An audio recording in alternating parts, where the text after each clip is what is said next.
Hi, my name is John Kim, and I'm a therapist who went through his own rebirth. I share my feelings and revelations. I believe in casual over clinical and with you instead of at you. I come unrehearsed on purpose because self-help doesn't have to be so complicated. I'm super excited about today's guest. I have her on for many reasons. One, proof of serendipity, meaning the way that we met was, man, it was kind of like finding a needle in a haystack. It was just very I'm not crying. It's just early in the morning and my throat is crying. I should be crying because it really is meaningful. We met via email, and the chances of us meeting and her representing me and selling a book was really slim to none, and it happened so effortlessly. And this isn't because I feel like I'm talented, or I don't even think it was because I feel like I'm lucky. I just feel like it was meant. It's one of those things where you look back and you're like, oh, it happened so seamlessly. It was just meant to be. So, proof of serendipity, and that our collisions sometimes flawless, seamless, can change your life, right? And then the other reason is she's just, I mean, talk about no BS. She's like the most no BS agent, book agent I've ever met. She's New York. She has an amazing story, and I just love how raw and transparent she is. And the final reason is she's just going to talk about what an agent looks for with writers. And I know a lot of people who follow me are also bloggers, and I just think it would just be um, very valuable. And she's going to shed lots of light and wisdom with that whole um, book industry through her perspective as an agent. Meet my book agent, Laura Yorke. So, first, thank you for being on my podcast. Thank you for asking me. Yeah, and this is there's some serendipity here because the way that I met you. By the way, I'm getting over the flu, so I may cough a few times. But the way that I met you was listening to you on someone else's podcast. On Book Mamas, I I don't guess. remember. Yeah, and Yeah.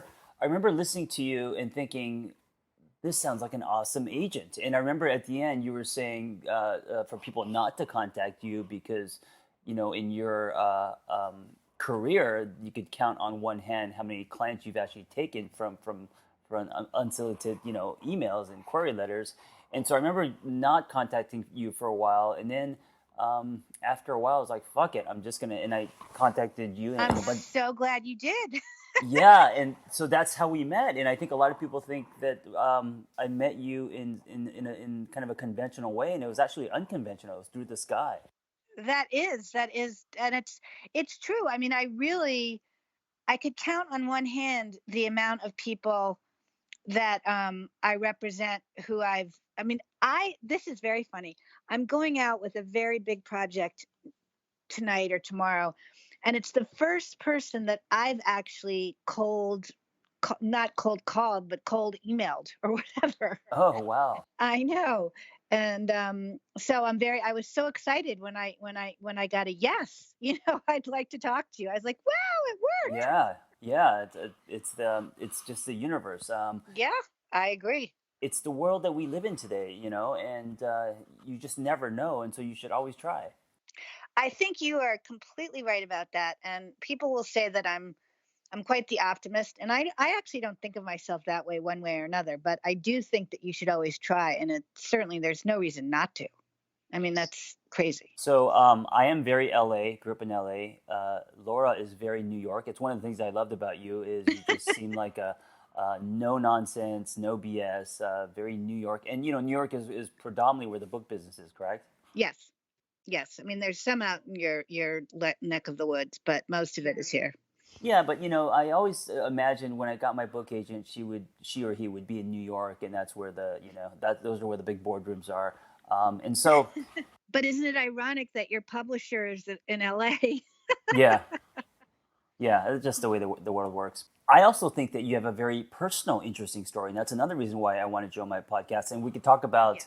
And we'll talk about the book world and your love for books and where it's headed and all that. But let's start. Let's rewind many years into New York. You were, I think, early 20s. When did you get into the book business? I remember you were working for Simon Schuster. No. Yes, I got into the book business pretty much right out of maybe a year right out of college. So in my early 20s, for sure. In the 19 late 1980s. Wow. And then what attracted you to the book business? What did you want to do in that world? Um well, it was interesting. In college, I was either going I mean, I wrote a novel for my dissertation and my honors thesis, which I still have the letters from publishers in New York who read it and said you really should keep working on it, like George Plimpton and the head of Norton and these people. It was great. Um, and I thought, well, I'm either going to do that or the other thing that I majored in and I loved was psychology. And I really thought about that, but I was terrified of science, and I thought I'm never going to make med school. So I got a job as, an editorial assistant at a division of Simon and Schuster, which is long gone, not Simon and Schuster, this particular imprint. And I hit the ground running. I mean, I just absolutely loved it. I mean, I knew obviously from writing a novel that I was very into words and I, read everything in the canon and blah, blah, blah. I also knew that I'm a depressive and that I should not be a novelist or a writer, by default, just because I'd be alone too much of the time. I mean, ironically, now as a literary agent, I work from home most of the time. And since, Harry has died and my kids are off in the world, or one of them is at school, I'm still alone most of the time. But it's full circle in a good way, not a So bad wait, way. are you? Would you say you're an introvert or extrovert? Such an interesting question. I think I'm both, just like I'm both compulsive and impulsive. People through the years would say that I'm an extrovert. My children would say, "Oh, right, like they made you be the social chairman of your sorority and you just happened to do X, Y, and Z." And I'm like, "Yeah, it's true. That really is the way it is." I don't appear to be an introvert, but the truth of the matter is I hate cocktail parties. I hate, as you know of me, I hate superficial crap. I just Yeah, hate it. yeah. That's one thing I So like about you, and I also I'm the same way. And yes, you certainly are. You absolutely. I think that's one of the reasons we really get along because we're both really transparent. That's I told you that when I first met you. I said, "Geez, I published and edited your book for my generation. It was called Grow Up."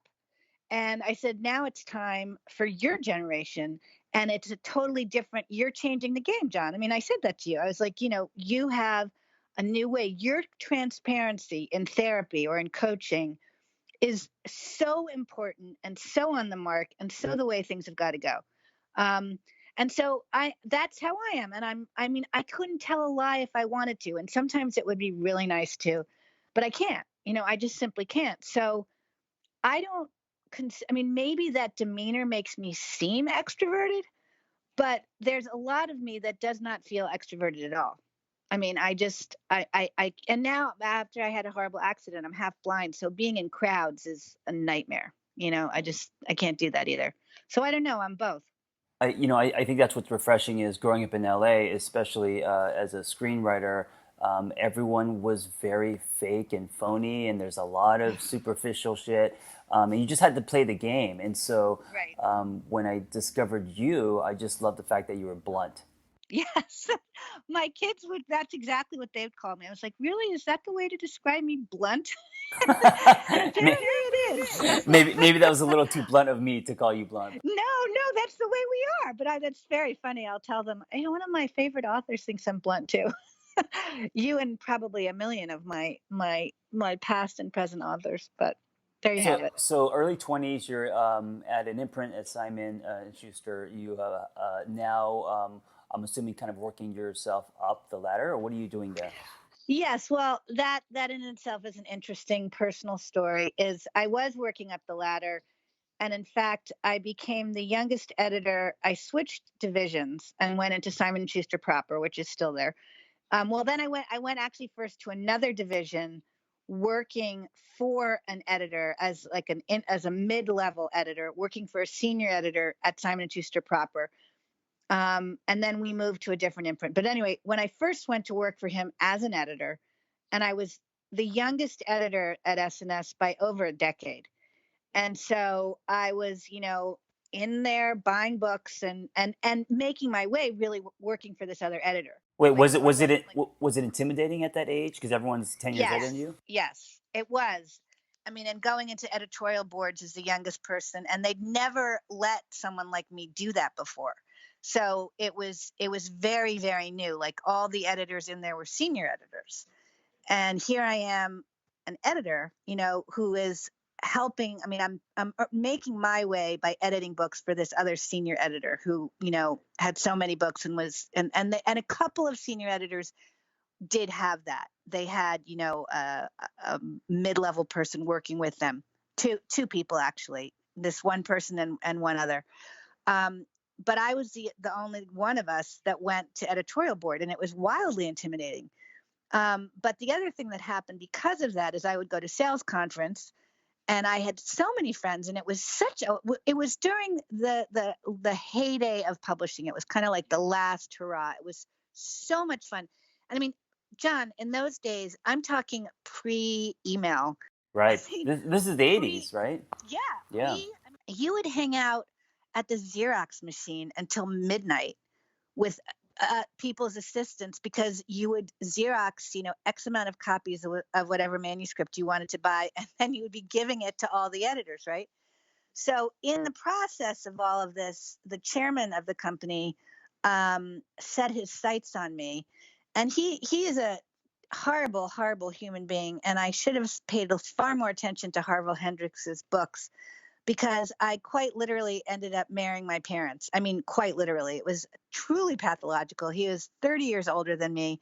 And everybody was saying, you can never marry him. Well, just don't do this. But I literally married my mother and my father. Which many of us do. Exactly. But it really was so pathological. Now, I have two amazing, amazing sons from that marriage, and I would do it again to have my children.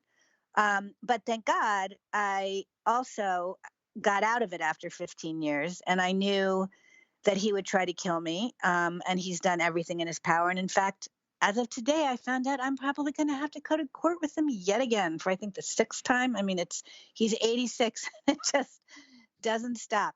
And he has no relationship with any of his children. He has grandchildren he doesn't know. I mean, it's crazy. But anyway, the story from that. I then went on and found the love of my life, which was a miracle. So Right. how did you switch from being an editor to agenting? That is funny. I was working for a woman who you, because of LA, may well know, Judith Regan. Have you ever heard of her? Well, she But I love that we're dropping names. That's awesome. she is notoriously insane. And she made her way up from the National Enquirer, and she was wildly successful. And she got fired from HarperCollins because she was publishing OJ's book, and she did a TV show on it and seemed incredibly sympathetic towards him, and that was the end of her.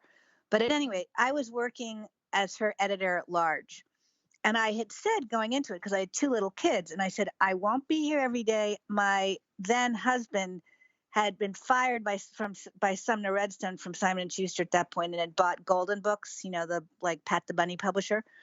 And I'd started an adult trade division there, and I didn't go in every day, and I ran the division. So I said to this woman, Judith Regan, look, I won't be there every day, so don't expect me, but I will. And agents hated her.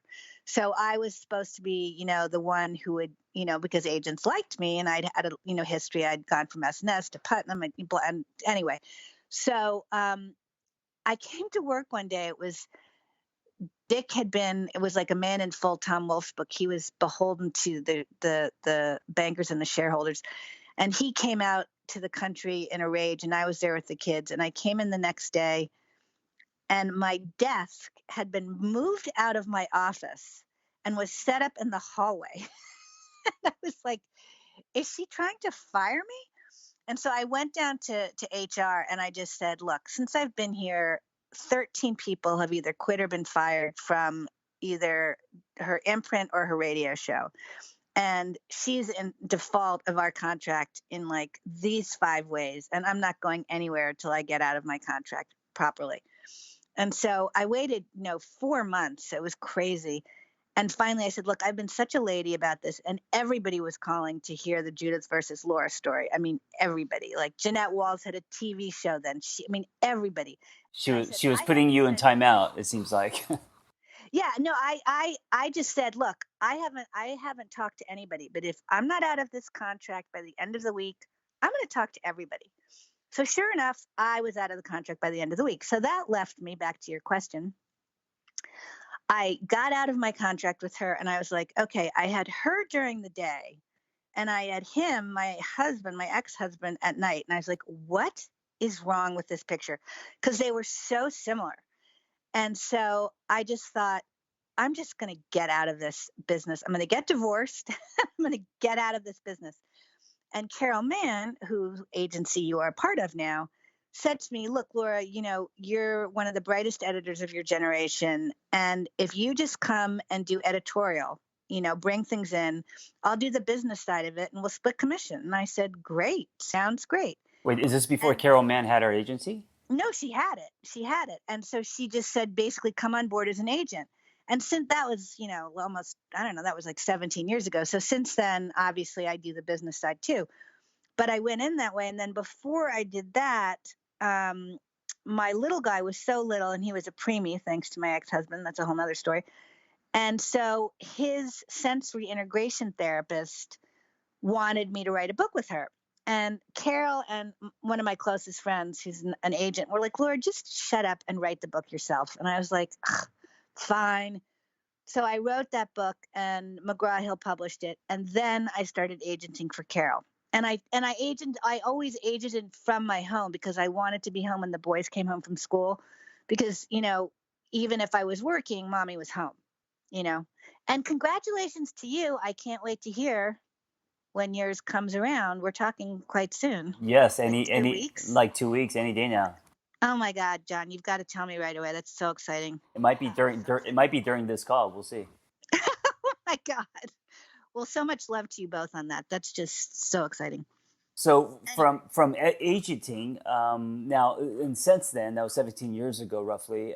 You've been an agent since, right? yes. And how is that journey for you? Do you love it? Are there days that you're like, "What the fuck am I doing?" How is it different than the other chapters of being an editor, and also you also write and stuff on the side too, no? Yes. I'm ghostwriting a book right now for someone, and I started Jodi Picoult's career, but I don't represent fiction as an agent because it's just, I hate representing it. It just takes forever and it's so hard. But memoirs is one of the things that I love most, both that I love most publishing and that I love most representing. So that's, as next to fiction, it's the second hardest thing to do, but I do love it. And again, just like impulsive, compulsive, internal, external, introvert, extrovert, I both love it, and there are days when I'm just going, what the fuck am I doing? What should I doing? But here's the bottom line on it. I feel I've always been told that I was a healer, and I'm like, how am I a healer? And I think the way that I am is that I help people tell their stories. Oh, I love that. And that's what I do, whether I'm writing, editing, or agenting. And as an agent, as you well know, because I had so many years on the other side of the fence, I'm very, very vested in the editorial work of my clients in terms of both their proposals and making sure that they're really just right, and spot on. And then I work as hard as I can to make the best marriage between editor and writer. And then to the extent that authors want me to, I stay involved in the editorial process of their book. And, I have a great relationship with the editors. And I mean, it's that's all fun and it's exciting. And, I have exciting things going on right now. I mean, it's good. There's the weirdest part of it, I think, is you have no control over your schedule. it takes over itself. And that's just really hard. I mean, like right now I'm busier than I'd like to be. 3 weeks ago, I would have said I'm less busy than I'd like to be. Right, right. It's very feast or famine. It's very feast or famine. One story that I love quickly is that the first book I represented was Willow Bays because she's a friend of mine. The second book that I represented was my soulmates. Um, and I had called him in this period when I was quitting Judith Regan's and I was going to get divorced. And I barely knew him, but I said, um, can we meet? I'm thinking of getting out of this profession altogether and going back to school to get a degree in neuropsychology. He's a doctor, was a doctor. And he said, yes, I'm thinking of writing a book. Can can I talk to you about that? And I said, yes. And long and short of it is I ended up representing him and his co-author. And the book has sold 3.5 million copies and it's in 28 different languages and it's called Younger Next Year. And the second edition, because it's 15 years old, the only thing that needed to be changed was neuro, because there's so much more about the brain we need. And so basically, when he wrote the book, there weren't studies backing up everything he said. And so now I had a neurosurgeon write new chapters that basically just continue to validate what his rules were. So that just came out, and that's just a nice story. Where did I hear? And you could also not confirm or deny. But I heard somewhere that you represented the real Erin Brockovich. I do represent Erin Oh, you did. Okay, Brockovich. yeah, and I think because I think that was on the podcast, and that's why I was like, oh, this is really interesting, and I was like, oh, She is so interesting and I love her. And her book is coming out in August, the end of August. It's on water and it's called Superman's Not Coming. So it's for everybody. She's a consumer advocate and it's all about getting people to take charge of their lives. And in this case, their water, and not relying on politicians, just to not go to those places. And at the same time, there is a TV show called Rebel that's going to air in September, which she's the executive producer on, it's like the movie in the sense it's based on her life and all the work that she currently does. I mean, Erin is literally around the country 24/7 dealing with crises. I mean, she's called everywhere. She has this map of the country where she shows cancer clusters and backtracks them to find out where the water's been bad and where they come from. I mean, it's crazy. still, huh? So, yeah, oh, totally. Totally. Yeah. And she's beautiful and funny and really smart. She's great. That's awesome. So, yeah. Um, the other thing that happened to you personally was that you fell off a horse. That is one of the things that happened to me personally, physically. I'm getting to be pretty bionic. I am. That's my way into the spiritual side of you, because that's also a Ah, side that I connect to. Yeah, it wasn't just you falling off a horse, but it was the journey of that. yes. I fell off a horse, and I didn't. I was in a coma, um, and because of that, Harry thought not because it made things happen exponentially quicker. So I've had both of my knees replaced. I've had a hip replaced. I'm half blind, and that is directly from neurologically from the accident. It's not my eye. And then last year I shattered my lower leg skiing. So I have I have metal plates and 12 metal screws in my leg. And that spiritually was probably the most interesting thing because when I found out what had happened on the slope, I was skiing and again, it was like it was a nothing fall from the horse. It was a nothing ski fall, but my binding didn't release. And I sat there and I was like, Harry, that's my soulmate. Really? I have to go through another one of these? Like, if I have to do this again, just next time, just you can let me die, okay? Because I really don't want to do this again. And what I realized, I mean, I literally couldn't put any weight on my leg for 3 months, any. So I was sitting on my butt working for 3 months on the couch. And I really had to learn about patience and acceptance.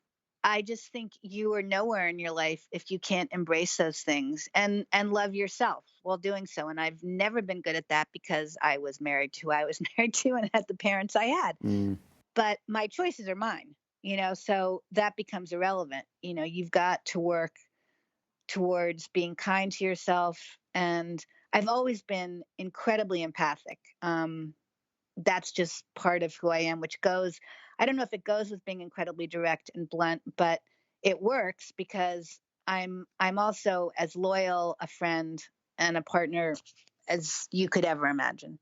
You sent me a T-shirt that said "compassion" across the top. What does that mean to you? Gratitude, Oh, sorry, gratitude. gratitude. Sorry, That's it. I have a few T-shirts. Gratitude. What does gratitude mean? Why that word? What does that mean to you? Because I really think I have so much to be grateful for. I mean, I'm very much as of an optimist. I mean, as we said, I look at the glass as half full, and I'm a survivor. So I'm not sitting there bitter and negative and thinking about all these bad things that have happened. I'm thinking about how lucky I am, first and foremost, for my children. Second of all, that I found the love of my life. I found my soulmate. Most people never do. And even though he was only on earth for 15 years, we had those years together. And what he gave me and what he gave to my children, I'm so grateful for. And I'm so grateful for my work. I'm so grateful that I'm really good at what I do. And I really do help people. And it makes them really happy. And that makes me really happy. Yeah, I love it. And guys, if you are looking for an agent, make sure he or she is not a pessimist, because I think the way that you see the world, and also you being an optimist and seeing the glass as half full, that's those are characteristics you want in your agent and people who represent you. Because what Yes. if not, they're not going to be able to see what's possible or what could be in deals and contracts and all of that stuff and projects. If you see someone with doubt, if someone with doubt represents you, that's such a that's not going to go anywhere. That's not going to advance your career at all. No, it's true. And in fact, where people, I mean, obviously, I see, things all day from people. I mean, everybody does, agents everywhere. And if I don't think that I can be truly passionate about a project and really work with it and do something, I'll say that straight up front. Like I'm not the person you want representing you, because it just, there is no point. I've got to really feel it, and then I'll work I'll work endlessly Yeah, yeah. to get it done. How do you think the So. book business has changed from the '80s, from the heyday to now, and digital and the internet and all of that? Oh, it's changed in so many sad ways. Um, which isn't okay. The positive thing is books will be here to stay. There will always be books. There may not always be print papers, newspapers, and many magazines, but there will always be books. So that's that. But the digital marketplace changed our financial model completely, which is negative for authors and agents. Which is not to say that there aren't authors that still get huge advances. They do, but it's much fewer and farther between. And the biggest thing that I tell all of my authors is, it used to be, I mean, look, it used to be when I was just starting out at SNS, I could like do a tap dance on the boardroom table, not literally, but you know, metaphorically, and they'd say, "Good, fine." I was like, I love this," and they'd say, "Great, go buy the book." Now you're only, they're not going to look at you. No publisher is going to look at you unless you've got a platform, Mm-hmm. you've got major social media, and if not that, or in addition to that, you're as good as the last book. How many books sold of your last book? How many copies? And your next advance will be based on that, which is why James Patterson has an entire industry now. I mean, that's how it works. And the other thing, which is so sad, is that I used to tell. I mean, it used to be I'd love something, I'd be passionate, I'd be allowed to buy it, Right. and then the authors, we would say, this is how we're going to promote your book, this is how we're going to sell your book. And now I honestly feel, and I still love publishers and editors. I mean, I love them. Clearly, I wouldn't be doing this. But I feel like they're all saying to authors, what are you going to do to sell your book? Like, if you don't have ways, if I feel like if I can't tell a publisher 3 bullets about how and why this book is going to sell and what the author can do for it, they're not going to be interested. Yeah. I appreciate the cold, I wouldn't say cold, but just the honest look into that world, because I think a lot of people listening, these are they want to know this stuff. They want to know what it's Yeah, like. they should. They should, because it, as I said, I don't lie. And that really is, editors are still completely passionate about their books. They are. I mean, and publishers are too, but the financial model has shifted so dramatically. And first through, ebooks, but also just the internet in general. As I said, I mean, when I first started, there wasn't even email. I mean, God, we copied and pasted things forever. Oh my God, with the typewriters. But now it's much more difficult to find out how to reach different markets because there's so many. They're so dispersed. And it's everybody's quandary and everybody's problem. And that's very real. And the other thing, I mean, one thing like Amazon, who is very much a culprit in this book story. At the same time, I will say that they're doing original publishing of fiction that's mostly e-fiction, but that can really break out. And do I sell to them? Do I like them? No. I mean, that's against the principles of what I do. But speaking to the people listening to your podcast, would I go to Amazon if you can't, easily get yourself to an agent who wants to do X, Y, and Z with your work? Yeah, I would, because you really do have a shot there. And that's far better than just self-publishing for the sake of self-publishing with, say, Ingram Spark. Because, I mean, yes, you can pay for certain levels of promotion and publicity and marketing. But if you don't have an audience built in, if you don't have a way to sell your book, self-publishing isn't going to create it for you. Right, right. So let me ask you this, and there's a lot of people listening who are writers and who are bloggers and all of that. How do you know when to self-publish something or when to pursue representation, an agent, and try to sell your book? That's such an interesting question. I remember getting into not a fight with Harry, but a bickering thing early on. He was like, "Well, why do I need an agent now?" I mean, the book, because I, from a marketing point of view, after they wrote Younger Next Year, I said, guys, okay, now you're going to write Younger Next Year for women. And it was just a marketing thing. I said, obviously that's what you do next. And then there were two guys. So I asked Gail Sheehy to write the foreword, the introduction, and she did. So that book's done, really just as well.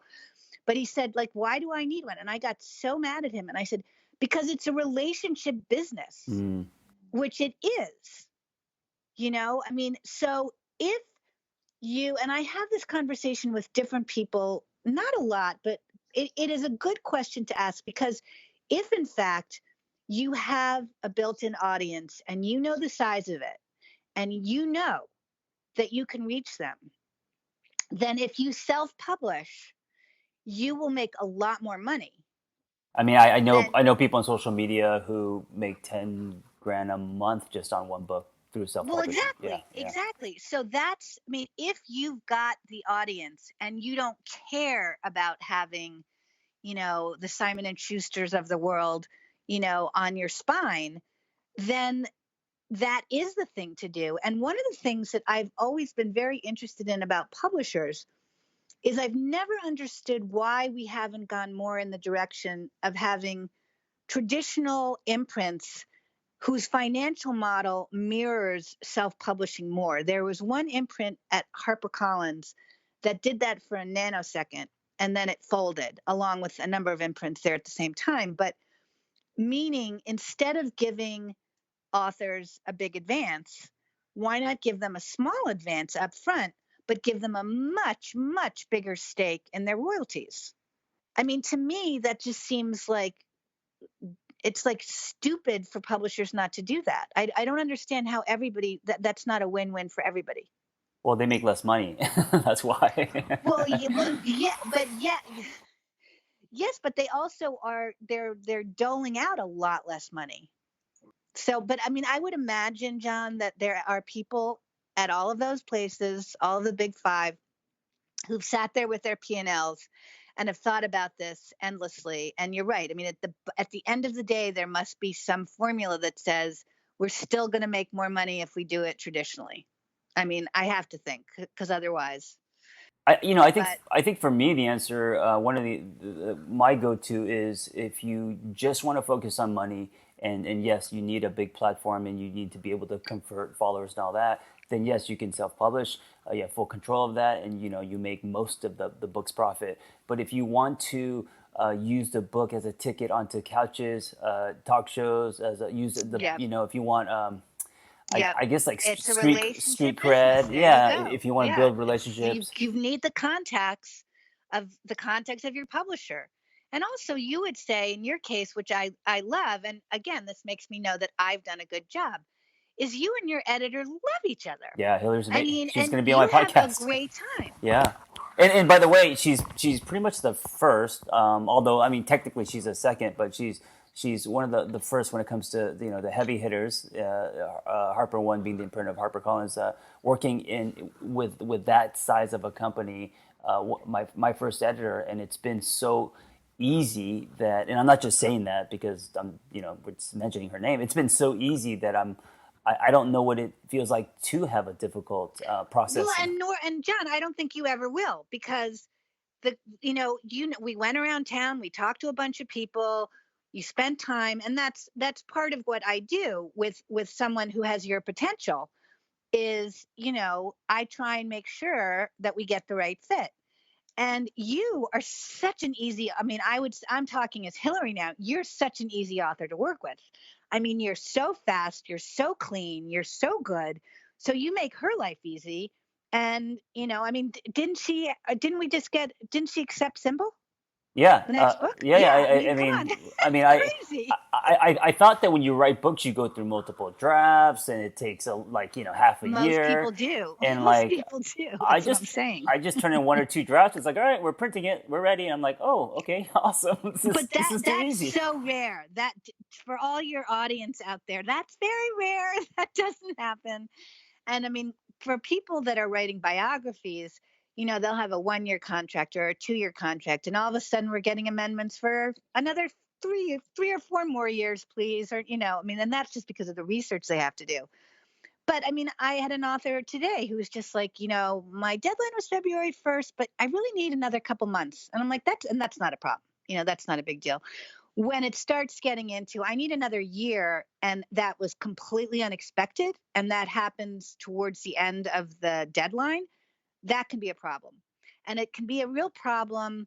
And I was talking to one of my authors about somebody who's not my author, but that this had happened to, is the publisher, canceled his book because of it. I mean, they used it as an excuse. And I said, well, whoever so and so's agent is has done a crappy job, because that's just, I mean, I wouldn't let the publisher get away with that. It's not like they'd given copious notes and said, we're having this problem and this is how you can try and fix it. It was just like, oh no, well, we just don't have any more time. We're just going to cancel it. Yeah, And that's just not fair. I take deadlines very seriously, and I know the process of the book. From idea or selling the book to actual holding in your hand. I mean, it's like making a movie. It's a big process. There's a lot of cooks in the kitchens and in the kitchen, and there's also the cover and teams. And Right. once you write the book, you're just passing the baton, and it goes through the factory, and that takes a lot of time. Well, I always refer to it, and I'm thinking more in terms of time.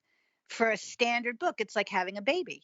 I mean, it is one kind of baby. It's not a human baby, but it is a baby, and it takes about 10 months from the time it goes into production to the time it comes out. I mean, you can crash books now. I mean, when I first started, you couldn't, because there was no digital anything. But it is like having a child. And you're right. I mean, the difference is it's not you and, and one person making that child. It is you and your editor. But then, my God, the people that get involved, from sales, marketing, publicity, advertising, it's all over the place, which is good. I mean, and when you have a great company like you do, then they can make good things happen. Yeah, it becomes bigger Good. than you, and I think that's what makes it exciting. Right. So yeah, if you want that whole experience, definitely publishing is the way to go.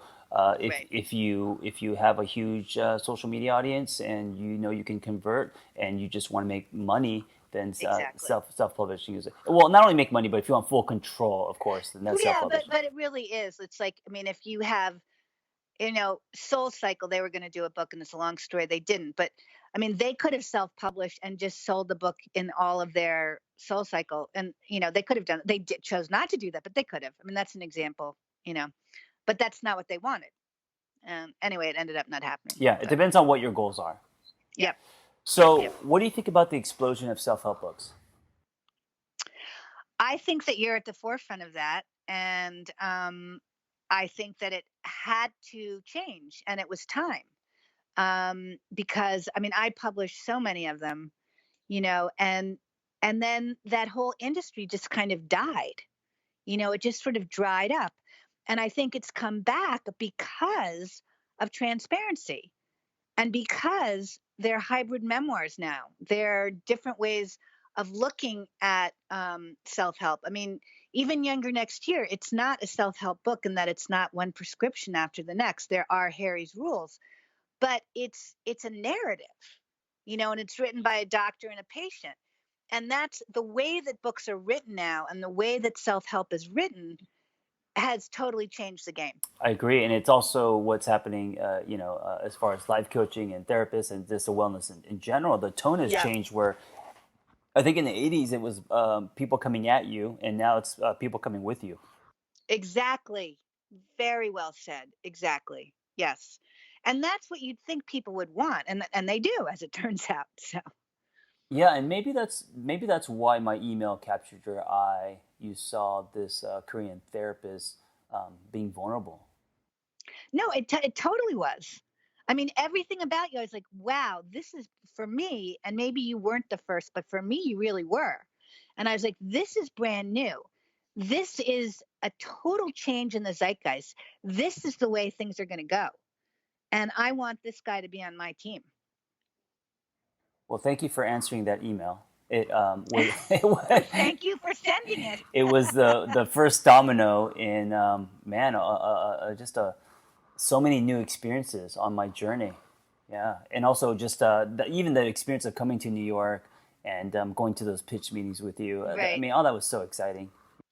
That is really fun. That is always a fun thing. I mean, I'm about to send something out where I think we're going to have, 4 days of meetings, and I'm preparing my author, like, this is what it's going to be like, and this is what you'll expect, and if I look at you like this, and this is what I'm thinking, and the same things I told you.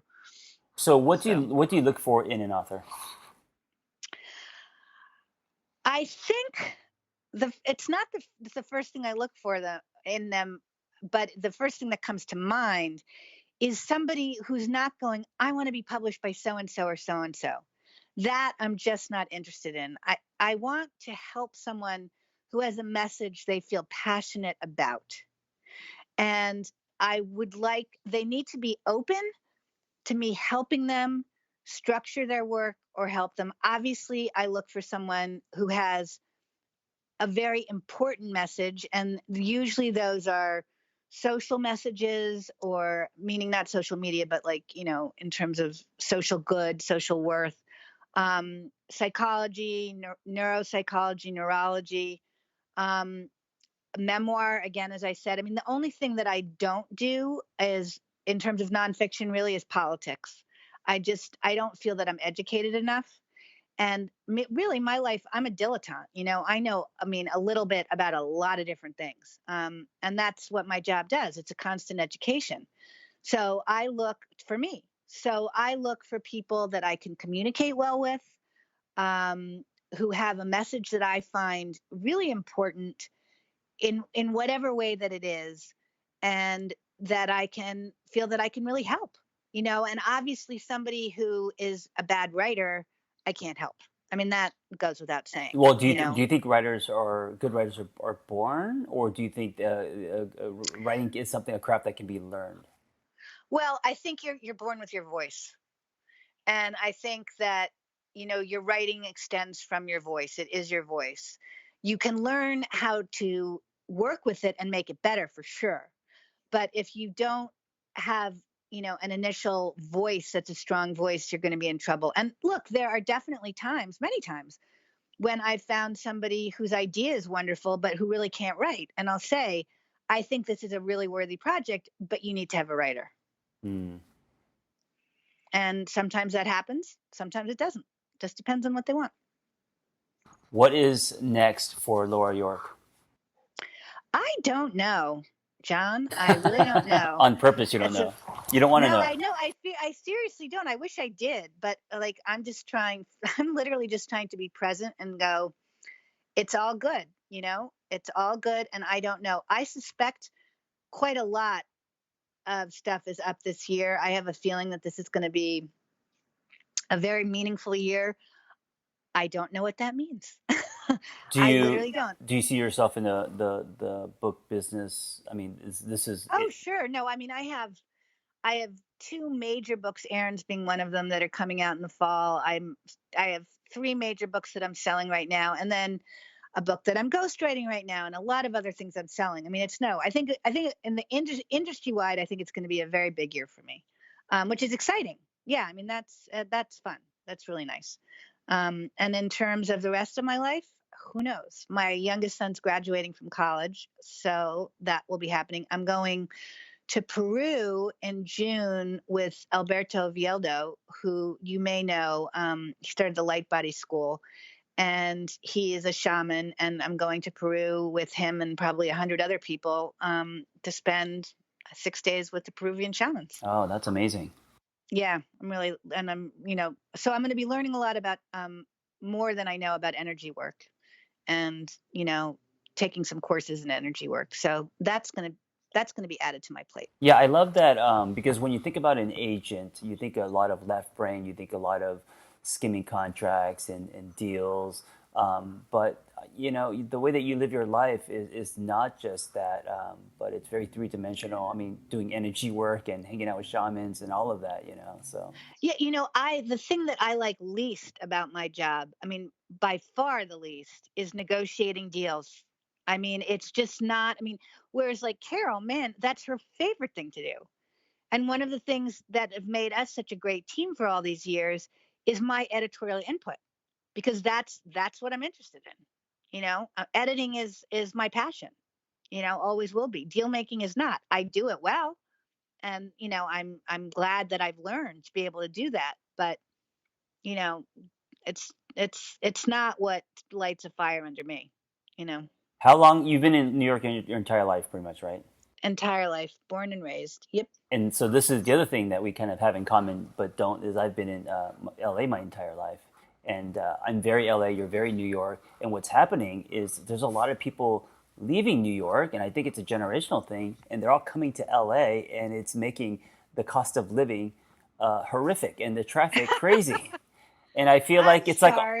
it's all the 30-year-olds that went to New York in their 20s and they're living like sardines, and now they want kale in the backyard, and they're all coming here. Well, I think I'm very sorry about that. Blame us New Yorkers, but I mean it's so expensive and crazy living here. And the most healing balm for me is nature, which it is for God knows so many people. I mean, I think you included. And I think that at some point in my life, I don't know when, not this year, but I think I very possibly will move out west. Not your west, do not worry. But like Santa Fe, that kind of west. Because for me, Red Rock that's my sacred space. I mean, I love that land so much. And Santa Fe is very cultured. And now I can do my job from anywhere. Oh yeah, for It sure. doesn't Yeah, matter. right. So and if I did it out there and I had to come in and do meetings, I'd fly in and do meetings. I'll always have a place in New York. I'll always have some kind of foothold here. But I can imagine getting out. Well, guys, this is my agent, Laura Yorke, and thank you so much for not only being on my podcast, but just being real. I know you would just be you, and I think so many people appreciate that. What would be one last, I don't know, advice you can give to up and coming bloggers, writers, people on social media, people microblogging, people that want to publish a book or self publish? It doesn't matter. But what would you give as far as advice to any writer? Persistence and tenacity. Do not give up. If you really want to do it. You I'm know, a great example of that. I mean, in my 20s, I felt like I failed as a screenwriter, put that right? aside, and then going through a divorce, I started blogging for me, no one else, and then I never knew that I would suddenly published self-help books. I had no idea. Right. And look, and it was in you and it kept, going, John, John, and you listened. So, blossoming authors need to listen to themselves. They need to listen to what's inside. Pay attention. Yeah, I love that. Thank you, Laura, for your time. Oh, John, thank you. So great to talk to you.